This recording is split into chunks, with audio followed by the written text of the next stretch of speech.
So let's get into it. Cardi B and Tasha K went at each other yesterday, heavy. Social media was on fire, timelines were split, and then, like clockwork, Armon Wiggins jumped into Twitter Spaces to give his 2 cents. He ran his mouth, the space got deleted, but you know how this works. The internet never forgets. Audio started floating around, and people immediately started asking the real question. Why is Armon caping for Cardi B when she's dragged him more than once? Armon's response? He went off. He said the Barbs, Nicki Minaj's fan base, are being used by Tasha K. According to him, Tasha doesn't actually care about Nicki. She's just using Nicki fans to get under Cardi B's skin. He also threw Milo Yan into it, saying Milo is using the Barbs too.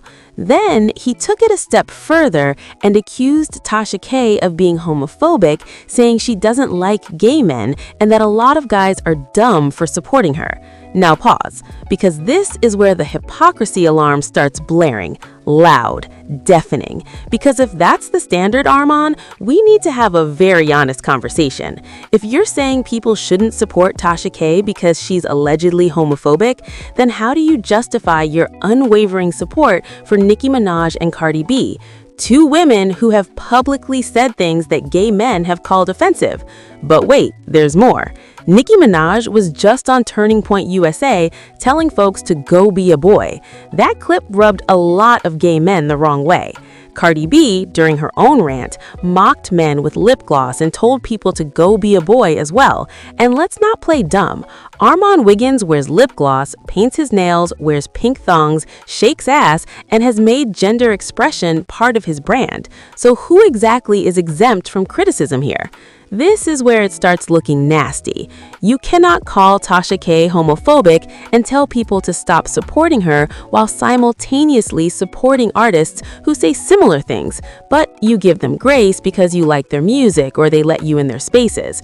That's not activism. That's favoritism. That's selective outrage, caught in 4K. And here's another thing people aren't forgetting. Armon was cool with Tasha K. He was cool with Milo Yan. He was in spaces with them, laughing, talking, vibing. He was even aligned with Milo during the Megan Thee Stallion and Tory Lanez trial.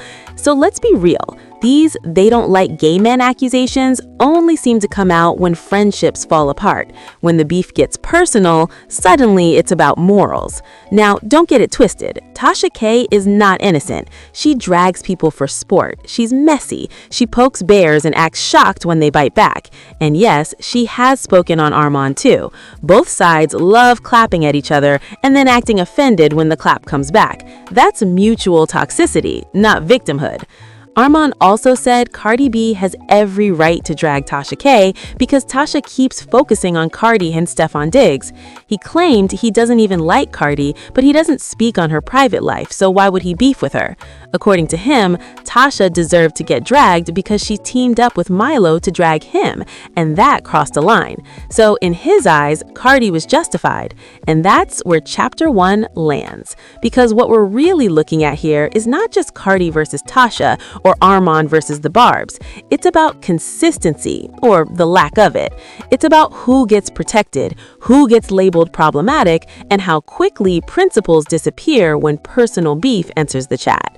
In Chapter 2, we're going to break down why this kind of selective morality keeps poisoning Black media spaces, why fan bases are weaponized, and why nobody ever wants to admit they're playing the same dirty game. Alright, now let's really cook, because Chapter 2 is where the masks come off and the game gets exposed. What we are watching with Armon Wiggins, Tasha K, Cardi B, Nicki Minaj, and these fan bases is not about truth or justice. It's about alignment. It's about who you're cool with this week and who you're beefing with today. Damn, because the lack of consistency is embarrassing. Here's the core issue with Armon's argument.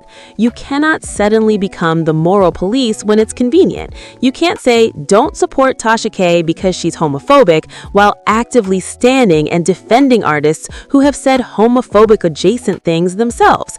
That's not integrity. That's selective memory. That's choosing vibes over values. And let's call it what it is. A lot of people in Black media spaces excuse behavior based on access. If Cardi speaks to you, if Nicki acknowledges you, if you're allowed in the room, suddenly the standards change. The same comments that would get a blogger dragged if Tasha K said them get laughed off as jokes or emotional moments when a megastar says them. That's foul behavior.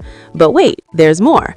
Armon also said the barbs are being used. Now, while there is some truth to fan bases being weaponized, let's not act like these fan bases don't volunteer for the job. Nobody forces grown adults to cape for millionaires who don't know them. The barbs choose chaos daily. The Bardi gang does too.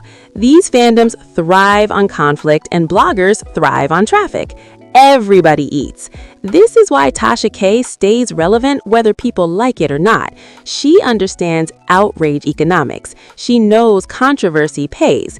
And yes, she pokes at Cardi because Cardi reacts. Silence starves mess. Engagement feeds it. Cardi going live, Armon jumping in spaces, everybody adding commentary, that's oxygen. You can't complain about fire while throwing gasoline on it. Now let's talk about the homophobia card being pulled only after relationships sour. That's one of the nastiest habits in online culture. When you're cool with someone, their flaws are complex. When you fall out, suddenly they're every kind of problematic. If Tasha K was so unsafe for gay men, then why was she safe when y'all were friends? That question keeps popping up because it matters. And this extends beyond Armon. This is a bigger sickness in the culture. We don't hold people accountable consistently. We hold them accountable conditionally. If you're on my side, I'll excuse it. If you're against me, I'll moralize it. That's not justice. That's warfare disguised as ethics. The real gag is this. Everyone involved benefits from the chaos while pretending to be exhausted by it. Bloggers get clicks, artists get attention, fan bases get dopamine, and the audience gets confusion. Nobody wants to step back and say, maybe all of this is trash behavior, because then the money slows down. Zoom out, and this is why Black online spaces feel so toxic right now. No standards, no consistency, just vibes, loyalty, and whoever you hate this week. We don't reward honesty, we reward aggression. We don't reward nuance, we reward dragging. And then everybody wonders why discourse is in the gutter. So here's the broader lesson. If your principles only apply when it's convenient, they're props. If you're going to call out homophobia, call it out everywhere. If you're going to defend Cardi, be honest about her flaws. If you're going to drag Tasha, keep the same energy when your faves do similar things. Anything else is just clout management. Now, I want to hear from y'all. Was Armon Wiggins right, or was he being hypocritical? Is Tasha K using fan bases, or are fan bases using her? And why do we keep letting celebrities slide while bloggers take all the heat? Cousins, if you appreciate this kind of unfiltered, no favorites commentary, be sure to subscribe. It's Gossip Culture back at it again, and I'll catch y'all next time.